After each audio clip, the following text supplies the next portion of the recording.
오늘 하나님 말씀은 예레미야 35장 12절에서 19절까지 말씀입니다. 그때 여호와의 말씀이 예레미야에 임하여 이르시되 만군의 여호와 이스라엘의 하나님께서 이와 같이 말씀하시니라. 너는 가서 유다 사람들과 예루살렘 주민에게 이르기를 너희가 내 말을 들으며 교훈을 받지 아니하겠느냐. 여호와의 말씀이니라.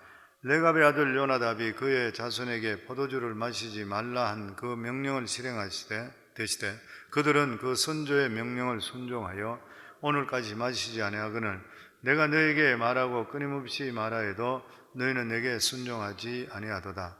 내가 내 종 모든 선지자를 너에게 보내고 끊임없이 보내며 이르기를 너희는 이제 각기 악한 길에서 돌이켜 행위를 고치고 다른 신을 따라 그를 섬기지 말라. 그리하면 너희는 내가 너희와 너희 선조에게 준 이 땅에 살리라 해도 너희가 귀를 기울이지 아니하며 내게 순종하지 아니하였느니라. 레갑의 아들 요나답의 자손은 그의 선조가 그들에게 명령한 그 명령을 지켜 행하나 이 백성은 내게 순종하지 아니하도다. 그러므로 만군의 여호와 이스라엘의 하나님께서 이와 같이 말씀하시니라. 보라, 내가 유다와 예루살렘의 모든 주민에게 내가 그들에게 대하여 선포한 모든 재앙을 내리리니 이는 내가 그들에게 말하여도 듣지 아니하며 불러도 대답하지 아니함이니라 하셨다 하라. 예레미야가 레갑 사람의 가문에게 이르되 만군의 여호와 이스라엘의 하나님께서 이와 같이 말씀하시기를 너희가 너희 선조 요나답의 명령을 순종하여 그의 모든 규율을 지키며 그가 너희에게 명령한 것을 행하였도다. 그러므로 만군의 여호와 이스라엘의 하나님께서 이와 같이 말씀하시니라. 레갑의 아들 요나답에게서 내 앞에 설 사람이 영원히 끊어지지 아니하리라 하시니라. 아멘. 우리 그리스도인들이 이 세상에 살아갈 때에 일반적으로 세 가지 자세로 살아가고 있습니다. 하나는 요나답, 오늘 여기 말씀에는 요나답, 레갑과 같은 그러한 자세입니다. 세상과 모든 타협은 일체하지 않고 철저하게 가난하고 없는 것으로 그냥 살아가는 그런 자세. 예수님 계실 때에 우리가 알고 있듯이 바리새파, 사두개파 그리고 에세네파가 있었습니다. 그 에세네파는 일반 사람들하고 자기들은 분리돼서 자기들만의 공동체를 가지고 있죠. 가족들을 떠나고 이렇게 해서 자기들만 하나님을 잘 믿기 위해서 따로따로 사람과 일체 접촉을 피했던 그러한 파가 있습니다. 에세네파. 그래서 침례 요한을 보고 에세네파라는 그러한 말들도 있습니다. 그런데 침례 요한은 보면은 광야에서 사실적으로 음식을 메뚜기 그리고 석청, 야생꿀이죠. 야생꿀 먹고 그리고 또 낙타 털로 옷을 지어 입고 뭐 이렇게만 살았습니다. 그러니까 세상 사람들과 두려울 것이 없는 것이에요. 그런데 이 침례 요한 같은 이런 삶은 세상 속으로 들어갈 수는 없는 것이에요. 단지 세상 주변에서 세상을 향해 책망하든지 또 도전을 주는 것입니다. 대부분의 사람들은 그렇게 살지를 못하는 것이에요. 왜냐하면 어차피 우리는 이 세상에 직장도 가져야 되고 집도 있어야지 되는 것입니다. 두 번째 부류가 누구냐 하면은 롯과 같은 그런 자세죠. 롯과 같은 그런 자세. 롯은 마음으로는 소돔 사람들의 죄에 동의하지를 않았습니다. 먹고 살기 위해서 소돔 시민이 되었습니다. 그러면서 롯은 점점 소돔 시민들과 같이 동화되기를 시작했습니다. 물론 롯은 소돔 시민들과는 비교할 수 없는 의인입니다. 성경에서 의인이라 그렇게 말씀을 했습니다. 그러나 하나님의 사람으로서 소리를 내지를 못했습니다. 단지 속으로 이것은 아닌데 이렇게 하면서도 불구하고 그들에게 끌려서 따라갔었습니다. 그래서 양심을 속이게 되는 거예요.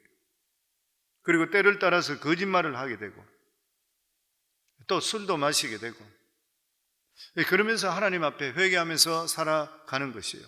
그런데 이럴 때 가장 문제가 되는 것이 뭐냐면 양심이 자꾸만 상하게 됩니다. 양심이 멍들게 되는 것이에요. 싱싱하지를 못하게 되는 것입니다.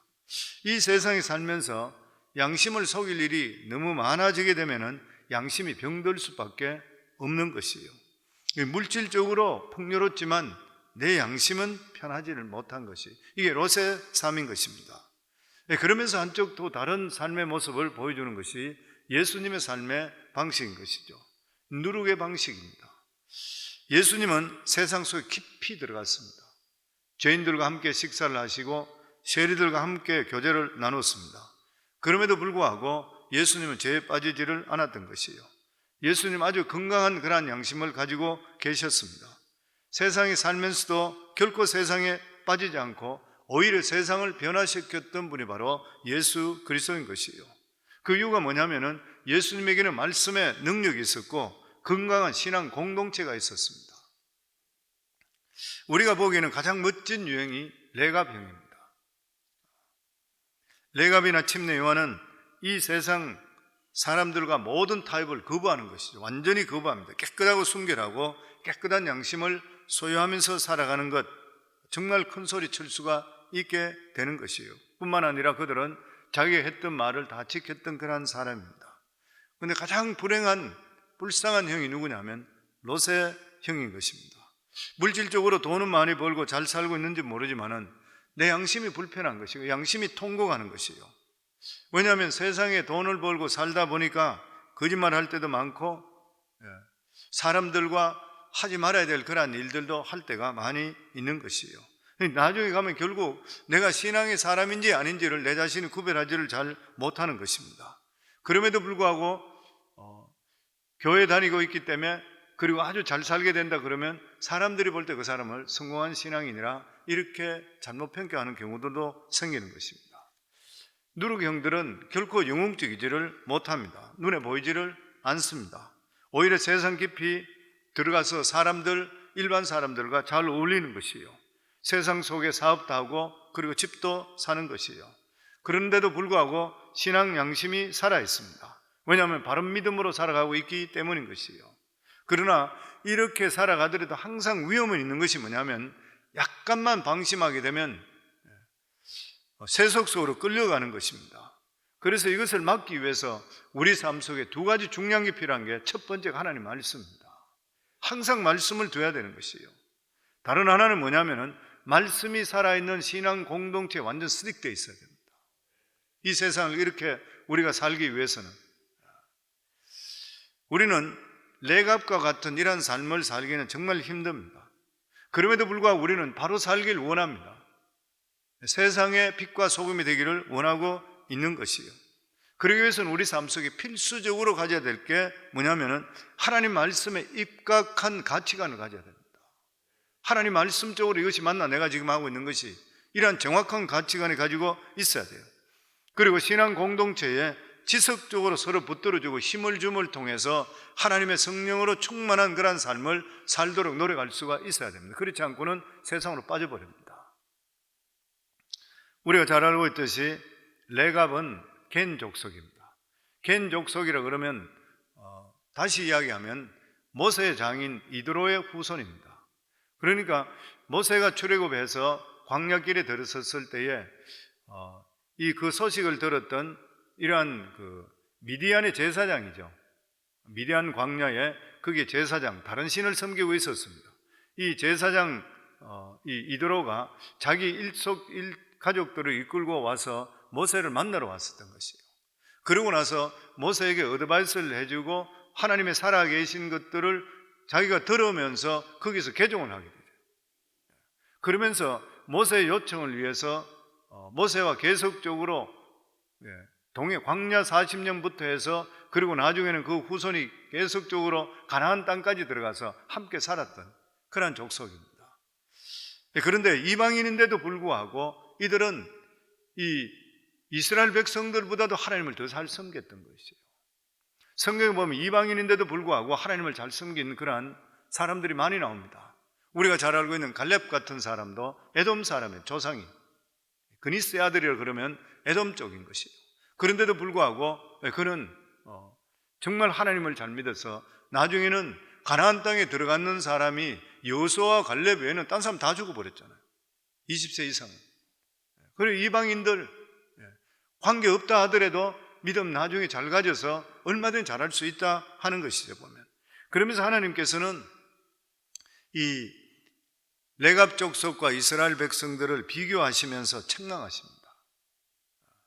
이 레갑 족속들은 자기 조상들이 전해주는 그러한 어떤 교훈들도 지키기 위해서 저렇게 발부둥을 쳤는데, 나는 너희들에게 종되었던 너희들을 이끌어내서, 그리고 나서 수많은 기사와 이적을 일으키면서 너희들을 이끌어내고, 그리고 광야길을 지나고 약속의 땅 가나안까지 준데도 불구하고 너희들은 나를 따르지 않는구나, 내 말을 듣지 않는구나. 그러면서 하나님께서 그들을 책망하십니다. 우리 12절에서 14절까지 말씀입니다. 같이 읽습니다. 그때 여호와의 말씀이 예레미야에 임하여 이르시되, 만군의 여호와 이스라엘의 하나님께서 이와 같이 말씀하시니라. 너는 가서 유다 사람들과 예루살렘 주민에게 이르기를, 너희가 내 말을 들으며 교훈을 받지 아니하겠느냐. 여호와의 말씀이니라. 레갑 아들 요나답이 그의 자손에게 포도주를 마시지 말라 한 그 명령을 실행되도다. 그들은 그 선조의 명령을 순종하여 오늘까지 마시지 아니하거늘 내가 너희에게 말하고 끊임없이 말하여도 너희는 내게 순종하지 아니하도다. 사실 어떤 의미에서 기계적인 명령을 지키는 것은 잘할 수 있습니다. 기계적인 것, 우리 조상이 포도주를 마시지 말라 하셨다, 절대로 술을 입에 대지 말라 했다, 우리 조상이 집을 짓지 말라 그랬다, 절대로 집을 짓지 말라, 아무 생각 없이 그냥 그 말만 따랐다고 하게 되면은 이것이 과연 잘했는 것인가? 유대인들은 예수님 당시에 안식일을 거룩히 지키라 그러니까 안식일을 잘 지키기 위해서 수백 가지 규정을 만들어 놓고 기계적으로 지켰습니다. 그런데 무슨 일을 하든지 간에 중요한 것이 뭐냐면은 하나님께서 인정하시냐, 하나님이 인정하시냐. 레갑 족속과 같이 이렇게 한다 하더라도 포도주도 마시지 않고 술도 입에 대지 않고 조상들과 집을 짓지 않는데도 불구하고 그 했던 그 조상의 유전을 받아서 하는 그것이 하나님께서 인정하시느냐. 중요한 일이 뭐냐면은 이 사람들은 그렇게 했던 그 이유가, 가장 큰 이유가 뭐냐면은 바알신을 섬기지 않고 정신적으로 썩지 않으려고 이러한 규정을 만들었던 것이에요. 그래서 하나님께서 이 레갑 족속을 정말 귀하게 생각했던 것이에요. 하나의 그냥 어떤 규례만 지키는 것이 아니라 이것을 지켜야 되는 이유가 어디 있냐 하면은 내가 세상적으로 물들지 않기 위해서, 하나님을 바로 섬기기 위해서 그렇게 정해버렸던 것이에요. 그런데 이 전통을 지금 이때 이야기할 때까지 무려 250년 동안 지키고 있었던 거예요. 대단한 일이잖아요. 무슨 말입니까? 자녀들에게 신앙 교육이 성공했다는 것입니다. 무려 250년 동안. 우리가 너무나 잘 알고 있듯이 복음이 가장 먼저 들어갔던, 그러한 사도 바울을 통해 들어갔던 유럽은, 가장 왕성했던, 기독교가 왕성했던 유럽은 기독교 교육이 실패했다고 그러죠. 초토화 되어버렸던 거예요. 기독교가 그렇게까지 들어간데도 불구하고 명목상 기독교인인 것이지 정말 예수 그리스도를 구주로 신하는 사람은 뭐 몇 퍼센트, 5% 미만 정도밖에 되지 않게 되고, 그리고 나서 하나님의 성전이 술집으로 바뀌고 이런 것들은 이미 비일비재한 일들이잖아요. 그러니까 영국이나 다른 유럽에서도 자기들이 선교사를 보내달라 계속 그렇게 이야기합니다. 요즘 한국 사람이 도로 선교사로 가고 있어요. 대한민국은 어떻습니까?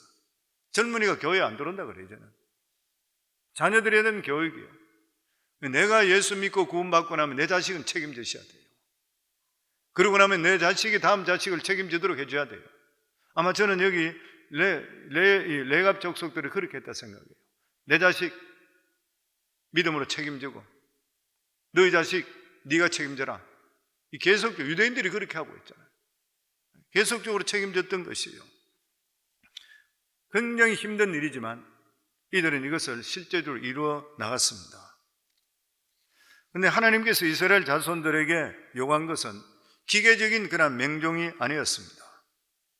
오직 우상을 따라가지 말라 했는데 이게 잘 안 됐던 것이에요. 그 이유가 뭐냐면은 욕심에 빠져버렸어요. 세상에 살고 있는 가난한 사람들이 잘 살고 있는 그걸 바라보면서 자기들이 하나님을 안 믿는데도 불구하고 저렇게 잘 믿으니까 자기도 하나님 적당히 걸치놓고 그들을 따라가도 되겠다 생각해서 욕심대로 따라가 버렸어요. 하나님 말씀을 우리 마음판에 두는 것에 대해서 게을리했던 것이죠. 그래서 17절입니다. 우리 같이 읽습니다. 그러므로 만군의 여호와 이스라엘 하나님께서 이와 같이 말씀하시니라. 보라, 내가 유다와 예루살렘의 모든 주민에게 내가 그들에게 대하여 선포한 모든 재앙을 내리리니 이는 내가 그들에게 말하여도 듣지 아니하며 불러도 대답하지 아니함이니라 하셨다 하라. 하나님의 백성의 축복은 세상 사람들의 축복과는 틀리는 것이에요. 하나님의 백성들은 이 세상 사람들과 우리가 살아가는 방식도 틀려야 돼요. 세상 사람들의 축복은 무조건 자기가 많이 갖는 것입니다. 돈 많이 벌어야 되는 것이고 인정받는 것이고 수단과 방법을 가리지 않고 그냥 많이 벌고 끌어모으면 되는 것이에요. 이게 세상 방법입니다. 그런데 하나님의 백성은 모든 것들이 하나님 주시는 선물인 것이에요. 그리고 우리가 모든 갖는 것은 구원해 주시는 그 축복에 따라서 주시는 것이 우리 삶에. 그래서 아무리 이 세상에 출세하고 성공한다 한다 하더라도 신앙보다 중요해서는 안 돼요. 아무리 이 세상에 좋은 것이 있다 하더라도 하나님께서 주시지 않는 것을 가지려 해서 안 돼요. 하나님이 주신 것이라 하더라도, 세상 누리는 것이라 하더라도 신앙보다 더 중요하게 생각해서 안 돼요. 성경, 천국이 없으면 상관은 없습니다. 이 세상 먹고 살고 잘 살고 뭐 세상 사는 거 똑같이 살면 돼요. 근데 우리는 죽고 나면 영원한 세상이 기다리고 있는 것이에요. 여기에 대해 확실히 우리가 신앙을 가지고 있다 그러면 이 세상 살아갈 때 내 마음대로 절대 못 삽니다.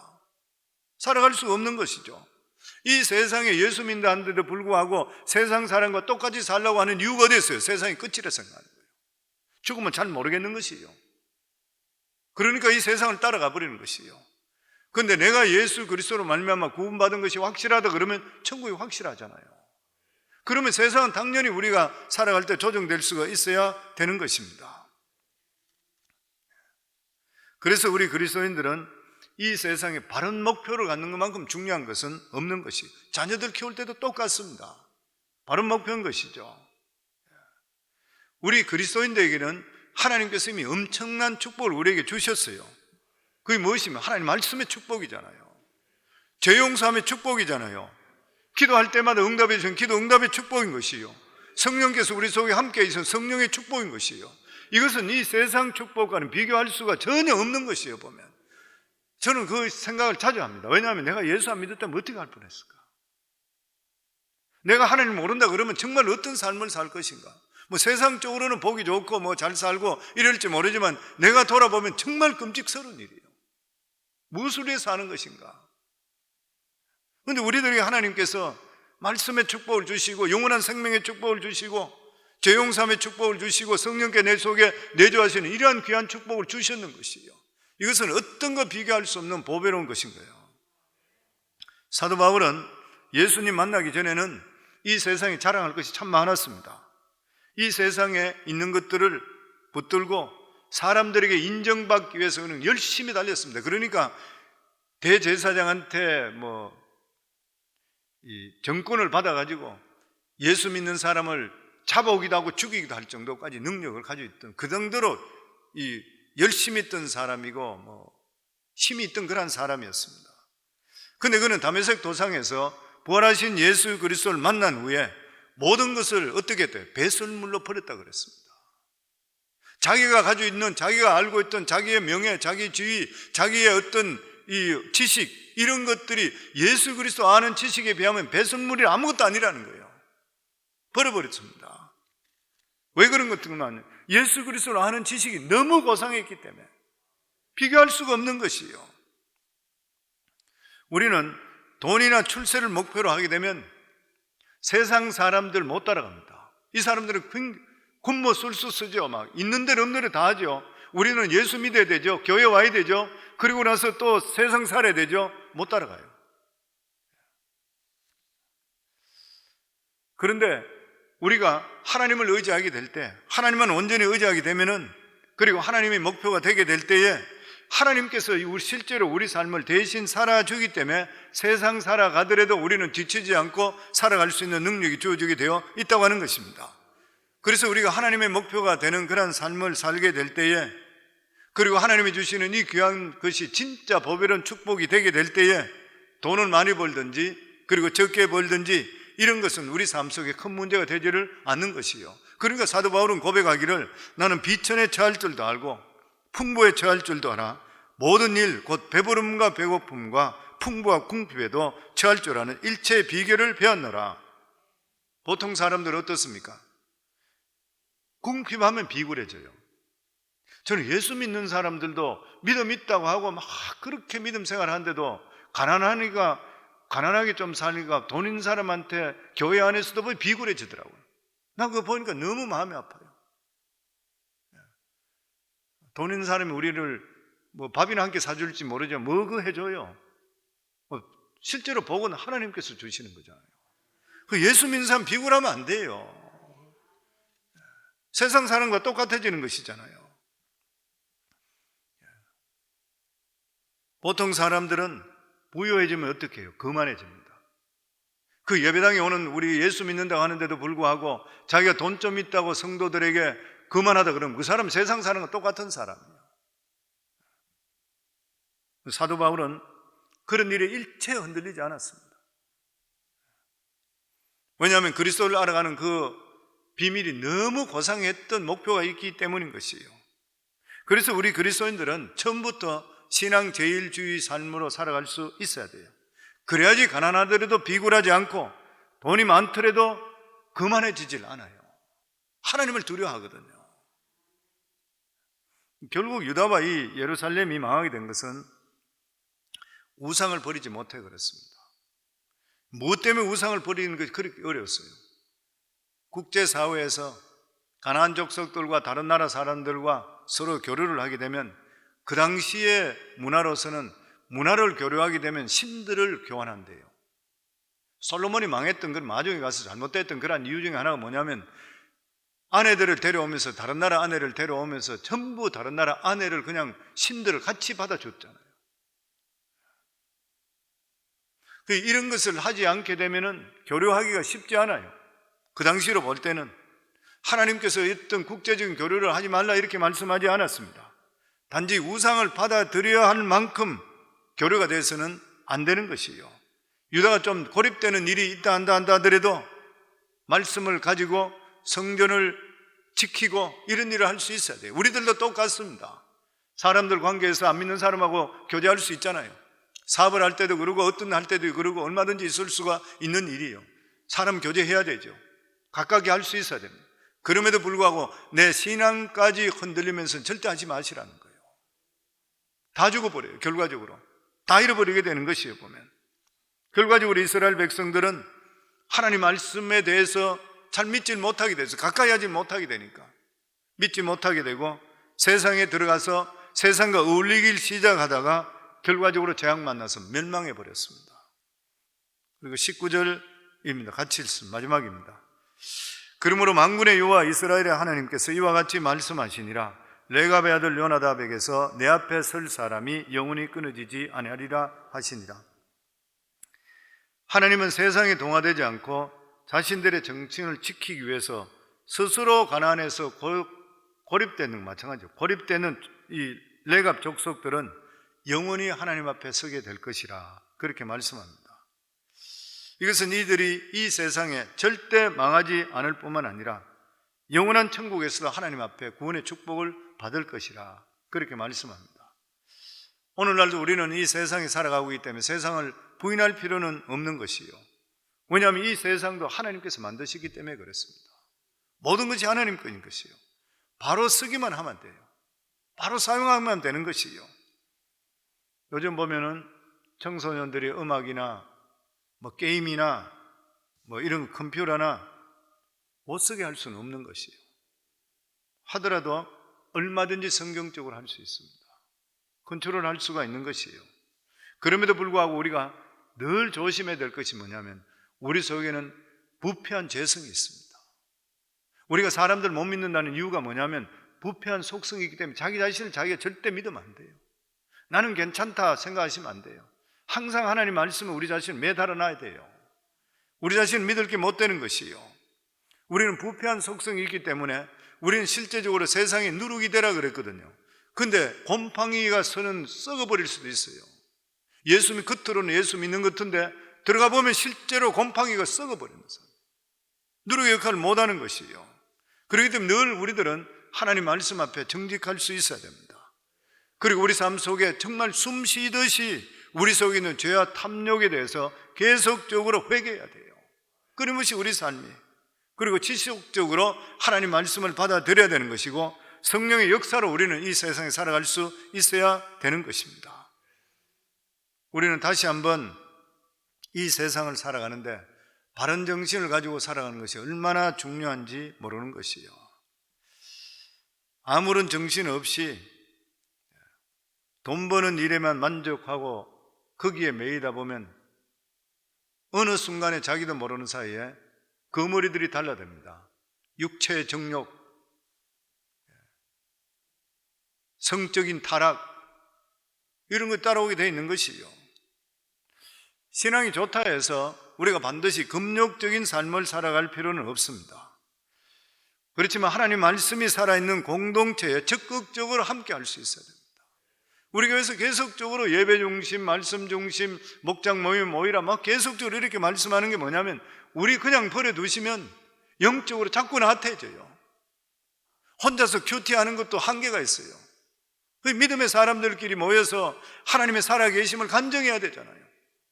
그러면서 영적으로 성령의 불이 우리 삶 속에 탈 수 있어야 되는 것입니다.